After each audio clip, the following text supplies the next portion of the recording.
ഒരു എപ്പിസ്കോപ്പൽ ബിഷപ്പിനെ ഒരു മാലാഖ അദ്ദേഹത്തിൻ്റെ പ്രതിസന്ധികളിൽ സഹായിക്കാൻ എത്തുന്നതാണ് ദ ബിഷപ്സ് വൈഫ് എന്ന സിനിമയുടെ പ്രമേയം. ബിഷപ്പ് ഹെൻറിക്ക് കത്തീഡ്രൽ പണിയാൻ $4 മില്യൺ വേണം. അത് സ്പോൺസർ ചെയ്യാമെന്നേറ്റ ധനികയായ വിധവ കാലം മാറിയതോടെ അദ്ദേഹം ആകെ പ്രതിസന്ധിയിലായി.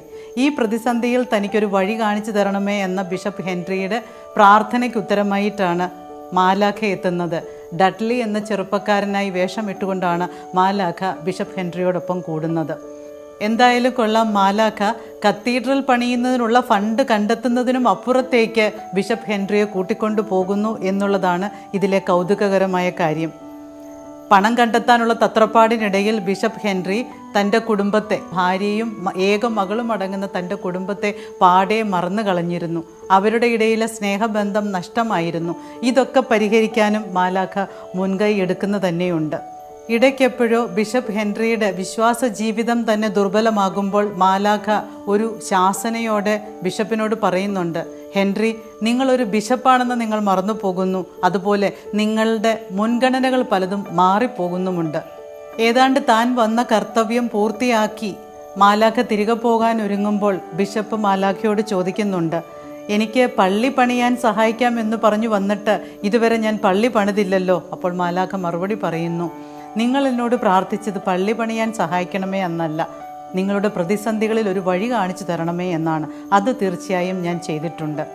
സിനിമ അവസാനിക്കുമ്പോൾ നാം കാണുന്നത് ബിഷപ്പ് ഹെൻറി തൻ്റെ പഴയ പള്ളിയിൽ ഒരു ക്രിസ്മസ് തലേന്ന് ആരാധനയ്ക്കിടയിൽ ക്രിസ്മസ് സന്ദേശം നൽകുന്നതാണ്. അദ്ദേഹം പറയുന്നു, 2000 വർഷങ്ങൾക്ക് മുൻപ് ബെത്ലഹേമിൽ മാലാഖമാരുടെ അകമ്പടിയോടുകൂടി നക്ഷത്രങ്ങൾ മിന്നിത്തിളങ്ങിയ ഒരു രാത്രിയിൽ പുൽക്കൂട്ടിൽ ദിവ്യ ശിശു ഭൂജാതനായി. ആ ഓർമ്മയാണ് നമ്മൾ ക്രിസ്മസായി ആഘോഷിക്കുന്നത്. ക്രിസ്മസ് എത്തുമ്പോൾ നമ്മളെല്ലാവരും വീടുകളും ദേവാലയങ്ങളുമൊക്കെ അലങ്കരിക്കുന്നു, വിഭവസമൃദ്ധമായ വിരുന്നൊരുക്കുന്നു, ഉല്ലാസയാത്രകളും കൂടിച്ചേരലുകളും ഒക്കെ ഏർപ്പാടാക്കുന്നു, കുട്ടികൾക്കും മുതിർന്നവർക്കുമൊക്കെ സമ്മാനങ്ങൾ ഏർപ്പാടാക്കുന്നു. പക്ഷേ ഇതിനൊക്കെ കാരണക്കാരനായ ദിവ്യ ശിശുവിന്, ഉണ്ണിയേശുവിന് സമ്മാനം നൽകാൻ നാം പലപ്പോഴും മറന്നു പോകുന്നില്ലേ? ഉണ്ണിയേശുവിന് എന്താണ് വേണ്ടതെന്ന് നമ്മൾ എപ്പോഴെങ്കിലും ചിന്തിച്ചിട്ടുണ്ടോ? നമ്മുടെയൊക്കെ ഹൃദയം ഊഷ്മളമായ സ്നേഹം കൊണ്ട് നിറയുമ്പോൾ, ആവശ്യക്കാരെ, വേദനിക്കുന്നവരെ സഹായിക്കാൻ വേണ്ടി നാം കരങ്ങൾ നീട്ടുമ്പോൾ, മറ്റുള്ളവരോട് നാം കാരുണ്യം കാണിക്കുമ്പോൾ നമ്മുടെയൊക്കെ മനസ്സിൽ സമാധാനം നിറയുന്നു. ആ സമാധാനവും സന്തോഷവുമാണ് പുൽക്കൂട്ടിൽ പിറന്ന ഉണ്ണിയേശു ആഗ്രഹിക്കുന്നതും. പ്രിയമുള്ളവരെ, ക്രിസ്മസ് ഒരു ഓർമ്മപ്പെടുത്തലാണ്, ഒരു അടയാളമാണ്. നാം കടന്നു പോകുന്ന വഴികളിലെ അടയാളങ്ങൾ ശ്രദ്ധിക്കാതെ നാം നമ്മുടേതായ വഴികളിലൂടെ പോയാൽ പലപ്പോഴും അപകടങ്ങൾ വിളിച്ചു വരുത്തുകയായിരിക്കും. അതുകൊണ്ട് ക്രിസ്മസ് നമുക്ക് നൽകുന്ന അടയാളം നാം ശ്രദ്ധിച്ചേ മതിയാവൂ.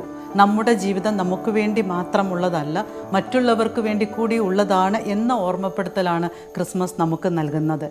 നമുക്ക് ചുറ്റുമുള്ളവരെ, വേദനിക്കുന്നവരെയും അശരണരായവരെയും ഉപേക്ഷിക്കാതെ അവരെ കൂടി ഉൾക്കൊള്ളുകയാണെങ്കിൽ നമ്മുടെ ഹൃദയം എത്ര വിശാലമാകും, നമ്മുടെ ആകാശവും ഭൂമിയും എത്ര വിശാലമാകും. അതുകൊണ്ട് ഈ ക്രിസ്മസ് കാലത്ത് നമുക്ക് ആരെയും ഉപേക്ഷിക്കാതെ എല്ലാവരെയും ചേർത്തുകൊണ്ട്, എല്ലാവരെയും ഉൾക്കൊണ്ടുകൊണ്ടുള്ള ഒരു ആഘോഷത്തിനായി ഒരുങ്ങാം.